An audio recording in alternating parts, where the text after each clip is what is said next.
किसी गिरते को उठाए तो कोई बात बने, किसी रोते को हंसाए तो कोई बात बने। प्यार अपनों से तो हर कोई निभा लेता है, प्यार गैरों से निभाए तो कोई बात बने।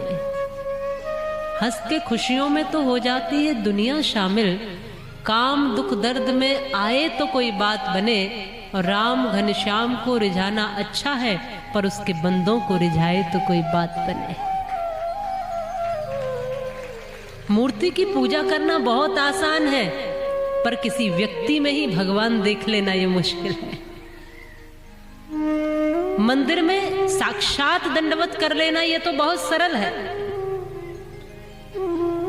पर किसी व्यक्ति के सामने लेट जाना और उसमें हरि को देख लेना, उसमें शिव को देख लेना ये कठिन है। तो हम क्या काम करते हैं, हम सरल काम चुन लेते हैं, क्योंकि वहां हमारे अहम को ठेस नहीं लगती।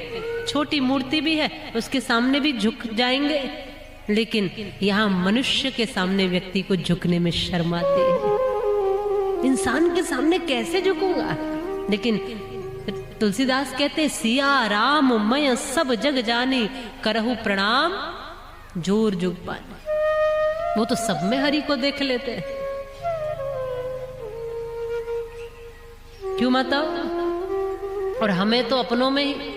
अब बहू को सास में भगवान थोड़ी दिखते हैं, बोलो, नहीं दिख पाते। प्रार्थना ही कर रही है कि प्रभु अपने ही पास बुला लो। और सास को भी बहू में भगवान नहीं दिख रहा, एक दूसरे में कहीं ऐसा कुछ दिखता है। भगवत सत्ता मतलब कुछ दिव्यताएं दिख ही नहीं रही एक दूसरे में। जब हम मूर्ति में, माने पत्थर की मूर्ति में हम भगवत सत्ता को देखने का भाव जगा सकते हैं, तो जो साक्षात भगवान ने मूर्तियां बनाई हैं उनमें तो मिल ही जाएगा। ढूंढना शुरू करो। एक दूसरे से तो वैर रखते हैं और मंदिर 4 बार चले जाते हैं। वास्तविकता को पहचानिए कि मंदिर क्यों बनाए हैं। मंदिर इसलिए कि ये मंदिर जा करके अपने मन को भी मंदिर की तरह पावन बना लेना। मनुष्य होने की पहचान क्या है?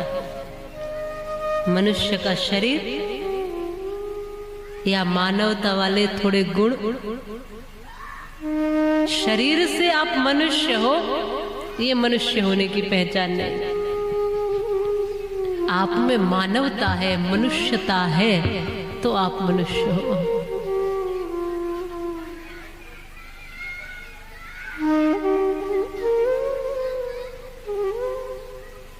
आज आदमी को आदमी क्यों प्यार देता आदमी, फिर आदमी को आदमी क्यों मार देता आदमी?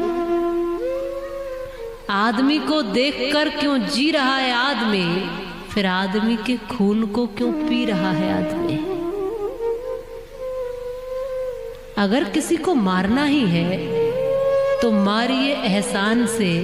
हाथ में क्या आएगा अगर मार दोगे जान से? जान का मारा हुआ कभी लौट के आता नहीं, एहसान का मारा हुआ कभी सिर उठाता नहीं।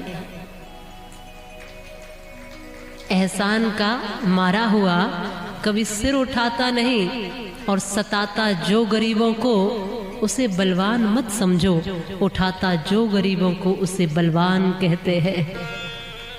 और जो हो कंजूस मक्खी चूस उसे धनवान मत समझो, करे जो दान हाथों से उसे धनवान कहते हैं। कहा माने नहीं बेटा उसे संतान मत समझो, करे आदर बड़ों का जो उसे संतान कहते हैं।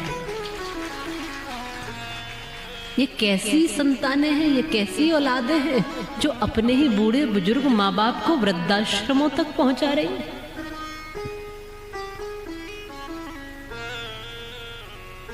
और माँ बाप को वृद्धाश्रम पहुंचाकर तीर्थ यात्रा पर जा रही है, कावड़ लेने जा रही है। ये कौन सी संतानें हैं? ये किस तरह की भक्ति कर रही हैं?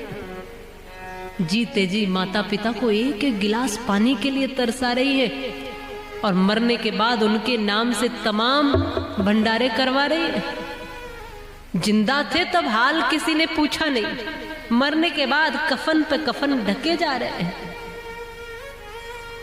क्या फायदा है? जिस पर ढक रहे हो, जिसके लिए भंडारे कर रहे हो, जिसके लिए सब कुछ कर रहे हो, वो तो है ही नहीं। शिव कथा सुनने वालों, सबसे पहले देव है आपके माता पिता। प्रणाम करना तक भूल चुके हैं, क्योंकि हमें लगता है कि मिलेगा क्या प्रणाम करने से। संतों ने कहा आयु, विद्या, यश और बल, ये 4 चीजें तो उनको प्रणाम करने से तुम्हारी बढ़ जाती हैं। जब तुम माथा टेकते हो उनके चरणों में और वो दोनों हाथ उठाकर कहते हैं दीर्घायु भव, तुम्हारी लंबी आयु हो, तब ध्यान रखना तमाम व्याधाएं आने वाली भी तुम्हारे जीवन से हट जाती है।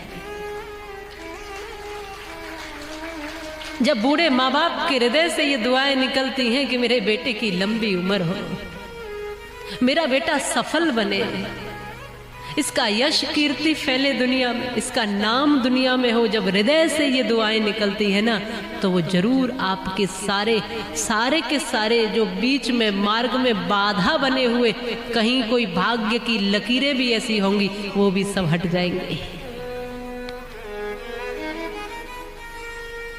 लेकिन जिंदा है तब एक एक रोटी के लिए तरसा रहे हैं, परेशान कर रहे हैं। और यहाँ तक कि ऐसे जब मैं यहाँ जाती हूँ वृद्धाश्रमों में, देखती हूँ, पूछती हूँ रोते हुए माता पिता से कि संतान नहीं है तुम्हारी, वो कहते हैं कि एक एक नहीं 4-4। क्या गरीब है क्या? नहीं, एक एक के पास 4-4 घर भी है। उनके पास कुत्ते बिल्ली